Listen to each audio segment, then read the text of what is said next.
Let's talk food and wine in Tonia's Kitchen. Here is Tonia King. Joining me today is Chef Julian Lopez. We are talking about the brand new cookbook, the new Café Beaujolais Cookbook. Thanks for joining me, Julian. Yeah, thank you so much for having me on. I understand that Café Beaujolais has quite the history behind it. You are a relatively new owner. Is that correct? That is correct. We've been here for about nine years. We're the fifth owners of the restaurant. This historical place has been here for 50 plus years. There's been five different owners, but the most famous being Margaret Fox, who came out with her own cookbook about 40 years ago. And she basically put this place on the map and was one of the founders of the California food movement, and along with Alice Waters and Thomas Keller. A little bit more remote than those two, but she had the same philosophy, the same ethos. And when I bought the restaurant, I inherited this culture, and I was approached by a friend, actually, asked me if I wanted to make a cookbook. And I told her, I said, well, it has to be in her image, or with the roots of Café Beaujolais as the foundation of the cookbook. So this cookbook is basically an extension of what Margaret started. But also with your spin on it. Yeah, definitely with my spin on it.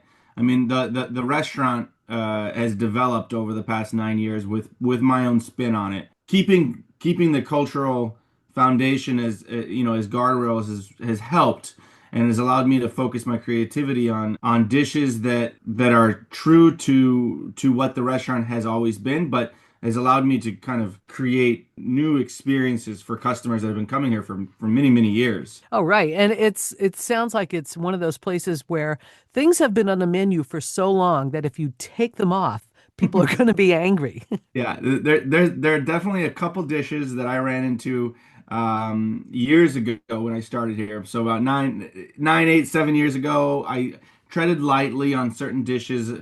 For example, there was a sturgeon dish that was on the menu that was quite highly regarded and protected by a lot of customers. There was a coconut cream pie, which is in the cookbook, that was highly protected by many customers. And as a young chef coming up from Los Angeles, I wanted to put my stamp on the restaurant, and I had to take a deep breath and not jump in like a bull in a china shop and change everything all at once. But take a breather, learn how things are done, change things when I felt like they naturally needed to be changed. Not taking off something like the coconut cream pie and never seeing it again, but giving customers variety, letting them understand who I am, what our mission was, and it's been successful. Through the cookbook, listeners will find out is that I expanded this footprint into a coffee shop, based on French pastries, Italian coffee culture. And then I also expanded it to a pizza garden. So we have a beautiful wood-fired oven. We've been using that for pizzas for the past 7 years now, and I was able to bring my Italian training into that facet as well. So there's a lot of different things that I cook here, but a lot of them, the foundations are in Italian and French cuisine. Well, let's talk about some of the recipes. Why don't you share a couple recipes with our listeners? Yeah, so I think that the customers that come to the restaurant, they will purchase this cookbook. I'd say 9 out of the 10 copies that are sold at the restaurant are going to be sold for the to purchase the recipe of the almond olive oil cake. So the almond olive oil cake is our best seller in the coffee shop. It's a gluten-free recipe.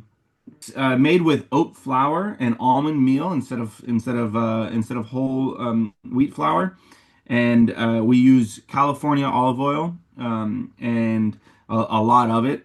And the technique is basically designed to create the moistest almond kind of olive oil experience that you can have in a cake. And customers lose their mind when they try it. So that recipe is in the cookbook, and I highly recommend it. I think that customers being able to bring that into their own home is going to be a game changer. Doesn't sound like there are many ingredients in it. No, no, not at all. We're talking about olive oil, almond paste, a few eggs, a little bit of extract, vanilla extract, and some Malden sea salt to top. It's quite a simple recipe. We use the highest quality ingredients for each step, you know. Sounds like it would be great with a cup of coffee or tea. Oh yeah. It really is delicious. Yeah. This time of year, people are thinking like comfort food. So what do you have in that department? Yeah, so there's a great story in the cookbook, and I'd like to also talk about the structure of the cookbook. Margaret Fox, I approached her before writing the cookbook, and I asked her. I said, could you participate in a few of the recipes of this new cookbook, and use the some of her original recipes and kind of doctor them up into the 2025 version of what she may think they've evolved from the 1980s. So she took a few recipes, one of them being the original Café Beaujolais black bean chili. And the story behind this is Julia Child came up to Mendocino back in the late 80s, and she knew Margaret Fox. She had heard about Margaret, and she decided to come up and give Café Beaujolais a look. So she came in for lunch. Margaret Fox had prepared numerous specials with high quality ingredients, and she had all of the staff dialed in, ready to serve Julia. And Margaret thought that she was going to be ordering the complex specials for lunch. Julia walks in and sits down, and she orders the black bean chili, the most unpretentious, basic recipe on the entire menu. And Margaret lost her mind. She said, "Oh my God, she's going to get the chili. What the heck?" So she serves the chili, and Julia loved it. And she wrote about it in the San Francisco Chronicle. Droves of people came up from the Bay just to try the chili. So it became a really famous recipe. So how do you make Mhm. it?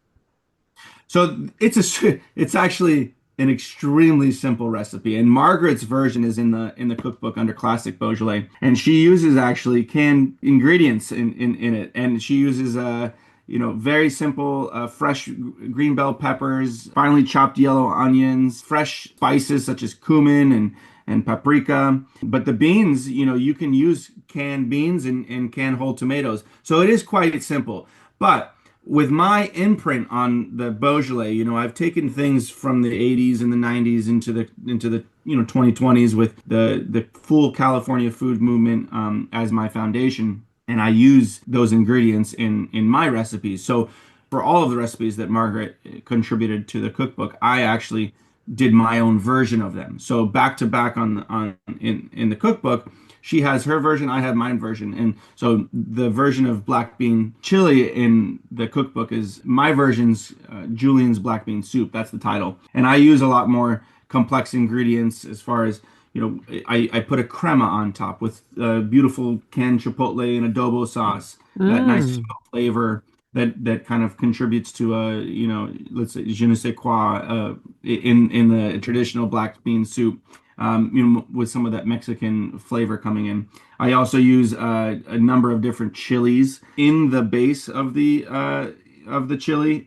So there's a little bit of cocoa powder as well to bring some savoriness and a touch of sweet to the dish. So it's really unique for a customer to be able to have that story of Margaret Fox's, famous black bean chili, and see kind of where the Beaujolais has evolved to in this day and age. We're talking with Chef Julian Lopez, chef and owner of the Café Beaujolais in Mendocino. Brand new book is called The New Café Beaujolais Cookbook. How do we find you on social media? Yeah, so our restaurant has a social media. It's Café Beaujolais. I highly recommend to look it up. Sell our cookbook on our website. We live in a beautiful small town in Northern California, so if any of you are ever up here, we always have open arms, and we'll invite anybody that likes good food. So it's cafebeaujolais.com? Yes, cafebeaujolais.com. Julian, thank you for taking some time to chat with me today. Yeah, thank you so much for having me, Tony. Thanks for tuning in. We hope you'll subscribe to this podcast as we continue to take you around the world of food and wine on Tonia's Kitchen.